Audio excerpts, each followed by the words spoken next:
calcio lovers. This week in Serie A, Napoli gets an historic ninth victory in a row. Juve rules the derby again, and Roma is under construction. While in European play, only one Italian team savors victory, and PSG gets schooled again in Spain. My name is Graziano. You are watching the Italian Soccer Addict broadcast, and you are where you need to be to get all your soccer information. Andiamo!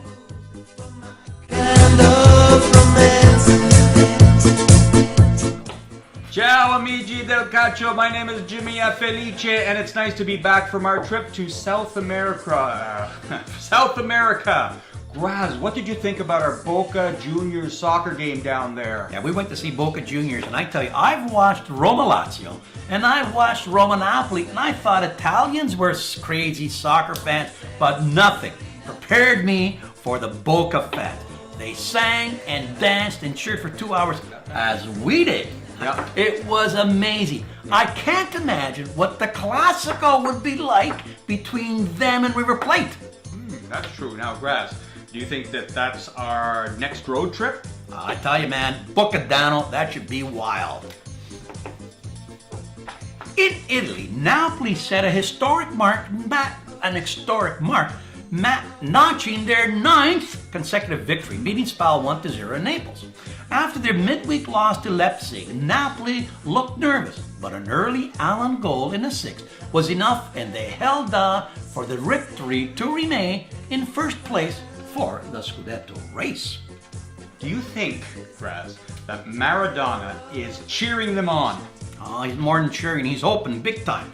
The Torino Derby, or Derby delle Mole, aka Derby della Juve, as it has been owned by Juventus lately, with 74 victories to only 38 losses, of which they have only 3 losses since 1990, played out to form with a 1-0 scoreline, thanks to a Sandro goal in the 33rd. This victory was also Juve's 9th victory in a row, to remain 1 point back behind Napoli. But this victory came at a pretty high cost. They've lost to injury, and we're not sure what the injuries are yet. Higuain and Bernardeschi. All done. Injured. It's Bernardeschi, but that's okay, I know what you meant. So does everybody else. Roma, which is under construction, traveled to the Dacia Arena in Udine, where Roma's Turkish delight wonder kid Zinjek Under scored again, blasting a left-footed bullet in the 70th to lead Roma past Zibretta 2-1. Diego Perrotta added the second in the 90th. Roma have now won 3 in a row to climb to third place, thanks to Under's 4 goals in the last 3 games. So I think it's safe to say that Roma is now under construction. Under Construction too. Inter Milan, without talisman Icardi, continue to struggle. Inter traveled to Genoa, where the most incredible own goal by Ranocchia in the 45th and a Pandev goal in the 59th saw Genoa hand Inter a 2-0 defeat.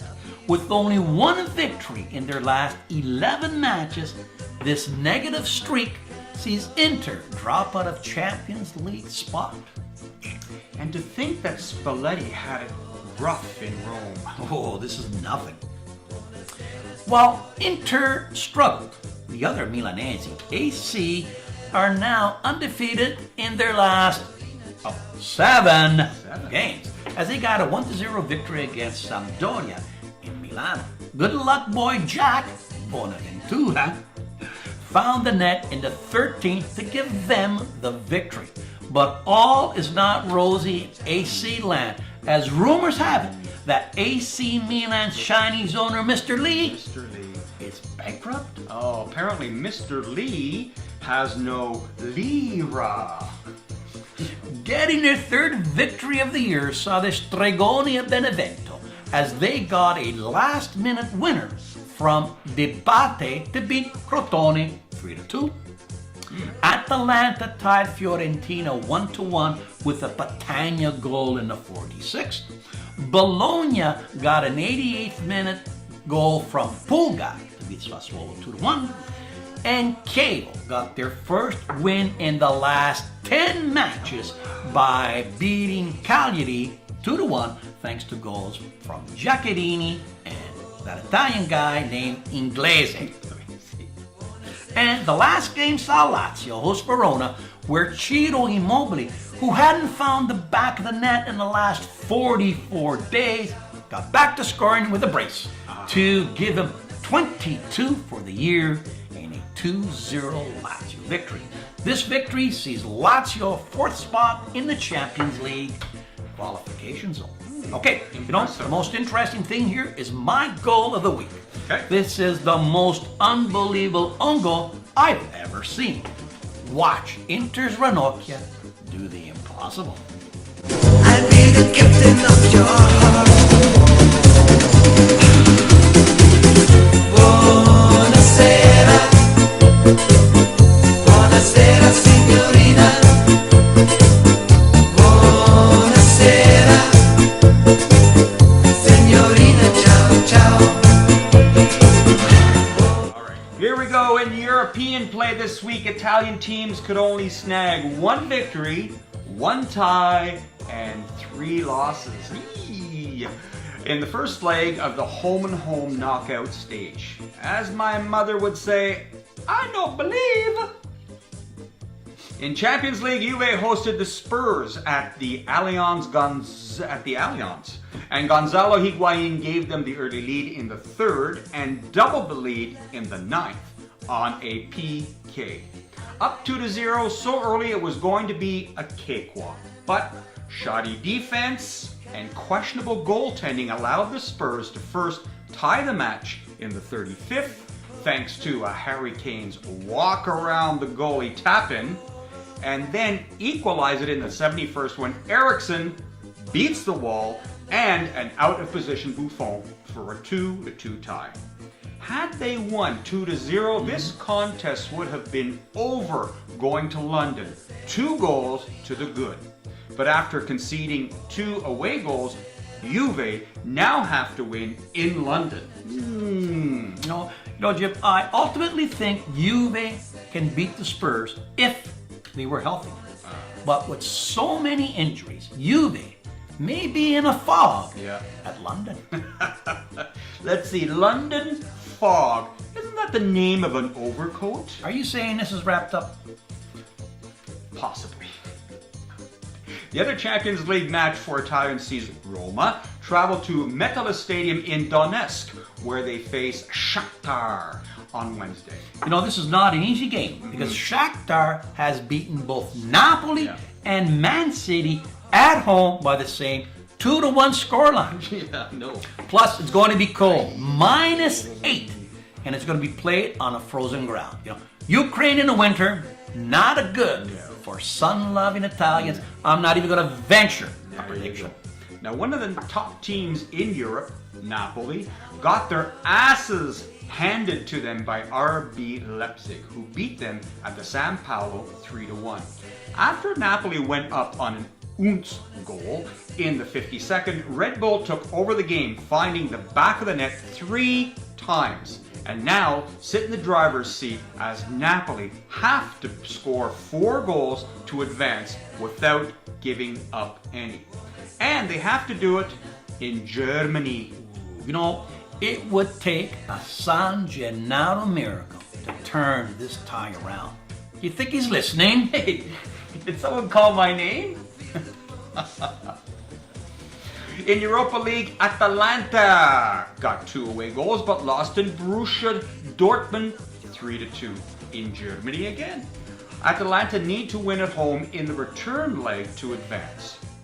Also needing a victory at home is Lazio, who lost 1-0 in Romania against Dracula. No, against Staus Bucharesti. The only victory was by Milan, who got 3 away goals to beat Ludogorets in Bulgaria 3-0. I love these names. They are virtually assured passage to the next round, as they would have to lose 4-0 in Milan to be eliminated. Dracula, eh? Playing at home, Atalanta takes it to extra time and wins in a shootout, while Lazio cruise at home, beating Dracula 3-1. And Milan goes through with a comfortable 2-0 victory, playing most of their bench.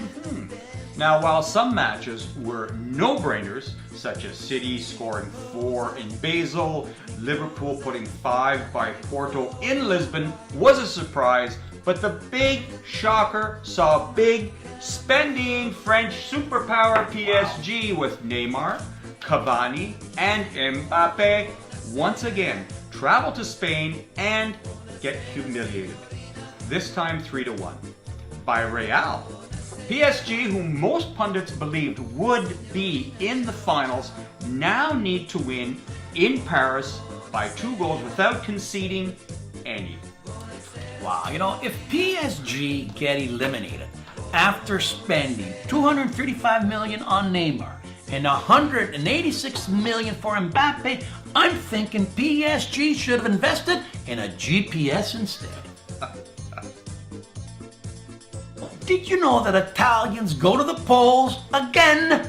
This time on March the 4th of this year. You know they've had 65 changes of government since 1949. I bet you don't know who has more. I think I do know who has more. It is France, la belle France. They have had 66 different governments since 49. Viva la différence, eh? Did you know that Barcelona has the most number of followers worldwide on social media? 59 million of them. Raz, let me ask you this. How many do you have on social media? Followers, that is. And what's social media, Jim? Exactly. And finally, did you know that Man City holds the record for the most expensive team ever assembled, spending £853 million to assemble their current team? Wow, all that money, and guess what? They got beat by third division team Wigan in the FA Cup. Wigan called it the FU Cup. Jim, what's this all mean? Simple. Barcelona gets the followers, Man City gets the riches, and Italians get governments. Nice. Everything is normal. Very nice. That's it for this week. Please keep watching. See you next week. Jimmy, arrivederci.